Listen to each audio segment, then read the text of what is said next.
Hi.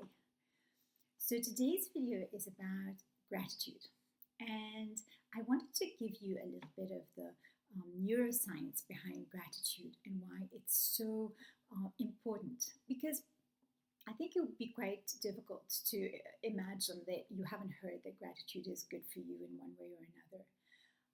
But here I want to talk about the magnitude of, of, of, of why, basically the why behind the gratitude. Because we always hear just be grateful for the blessings and so on and so on.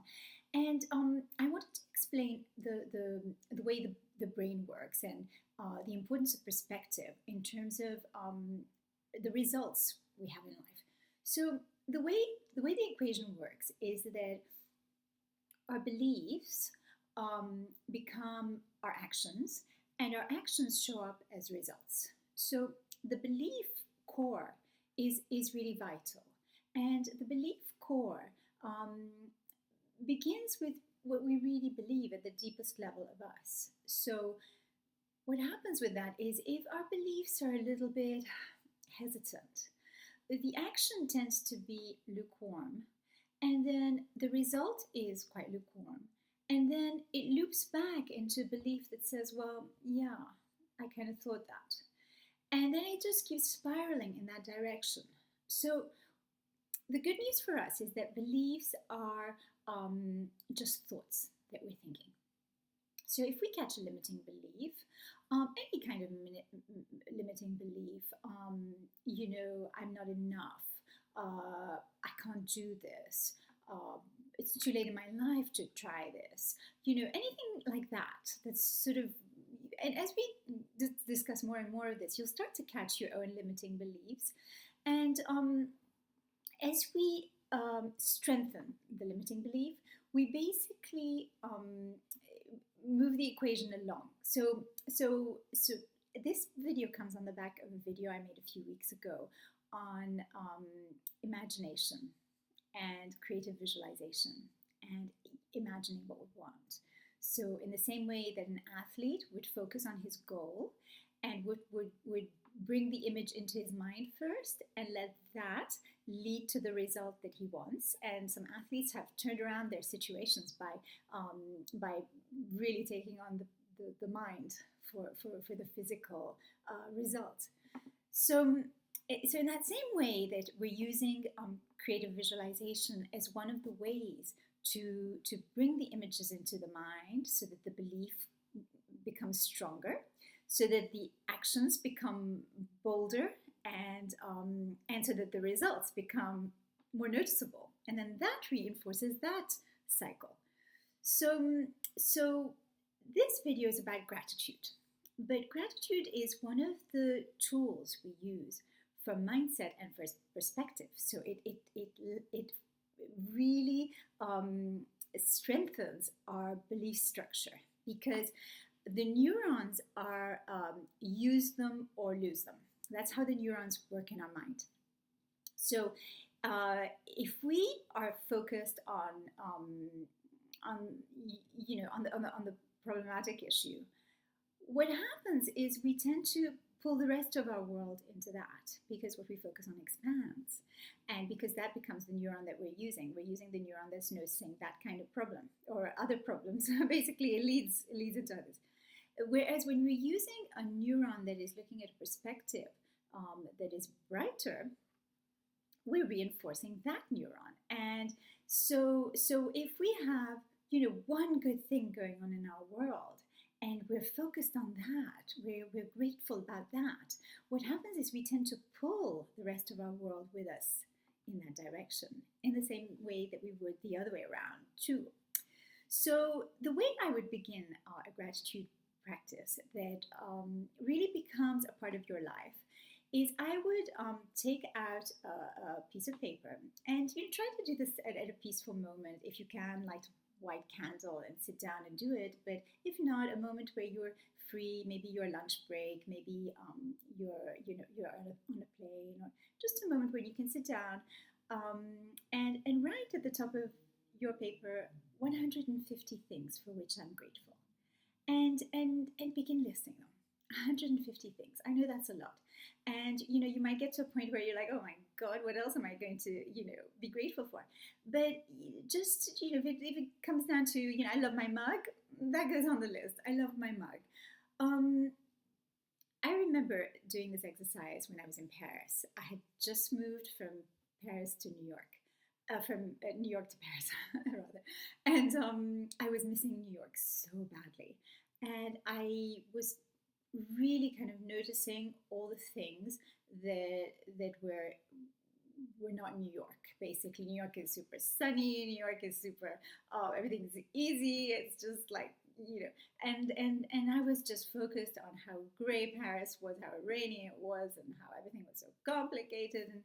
And I remembered a phase in my life when everything was just flowing and it was when I had just moved from London to New York, and I was writing. I always write. So my journal was just filled with everything that I was grateful for. And they were like, even small things, but I was just so filled with gratitude. And I distinctly remember that phase in my life being a time when it was just like this magical synchronistic moment where every idea I had just manifested, everybody I needed just showed up. It was just, doors were opening. I was just in the right place at the right time. It was just so flowy and easy. And I think what gratitude does, because once I had, I was in reading mode in Paris. I was just reading, a book a day. And when I came back to remembering that, that space of gratitude is what really allows things to start coming through, I shifted. And just that exercise of those 150 things kind of began the practice again of noticing all the good. And that's exactly how we're rewiring the neurons. We basically started to strengthen the neurons that are focusing on the good. And the more that we focus on the good, it's really as simple as what we appreciate appreciates. So you'll begin to see your world filled with that kind of energy. And that is such a beautiful energy to have. So, I mean, I would say every day before going to sleep, or maybe first thing in the morning, at some point in your day, just stop and think of a few things that you're grateful for. They don't have to be so many. They can be quite simple. They can be the sunshine. They can be a chance to begin again, a new day, whatever it is. But really take a little moment to sort of put your hand on your heart, or take a deep breath and thank life. Ah, thank you, life. Thank you for this. Thank you for my health. Thank you for all the goodness. And even if it's the same thing you're thanking for every day, it doesn't matter. Just really sit with that energy. You will see how there'll be like a shift in your system. And the amazing thing about gratitude is that it cuts into anxiety, worry, all that energy that is so exhausting to our system. And once we've kind of calmed the system again, we've calmed the amygdala in the mind, basically. What happens is, from that space, from that breath, from that new energy, we have a chance to think, and to think deeper, and come up with strategic, inspired steps that allow us to move forward in the direction of what we want, of what we're wanting to create. And so that is a very different energy from that whole frantic stress energy, which basically can't think strategically and can't think intelligently because it's too encumbered. So gratitude is a great practice to just come back into that space of this moment, of the perfection of this moment, and trusting that we are exactly where we're supposed to be, doing exactly what we're supposed to be doing, with exactly who we're supposed to be with, or without. But basically, this is it. This moment is the moment we have a chance to recreate from and to begin again. And so gratitude is so important for our health, for our well-being, for the energy that we share with the world.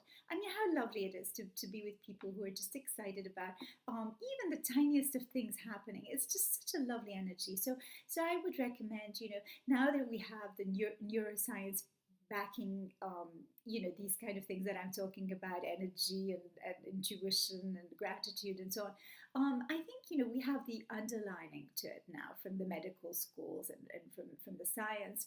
But I think what's important is that the results will speak for themselves, and the way you feel will be your proof for what works for you, and what feels good energetically, and will show up in terms of results. So it's a win-win.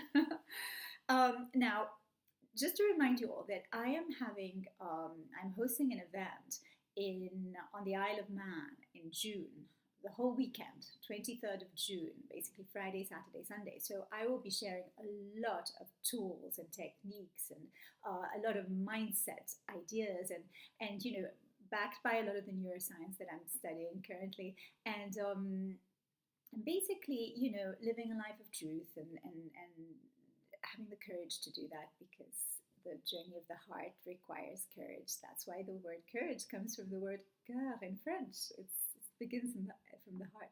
So this is coming up in June, and if you're interested in attending, I'll put a link underneath. It's in a lovely spa, and it's organized by Bright Life themselves. They're sending us cars to meet us at the airport, and the food is absolutely delicious, and it's just such a charming island. So all in all, it will be a wonderful weekend, and it will be a whole reset, mind reset, and we come back equipped with lots of tools and ideas and ways to live life more mindfully and more fully, more enjoyably. So I will make sure the link is at the bottom. You can just click and you'll go straight there. And otherwise, I wish you a lovely week, and until the next video, bye.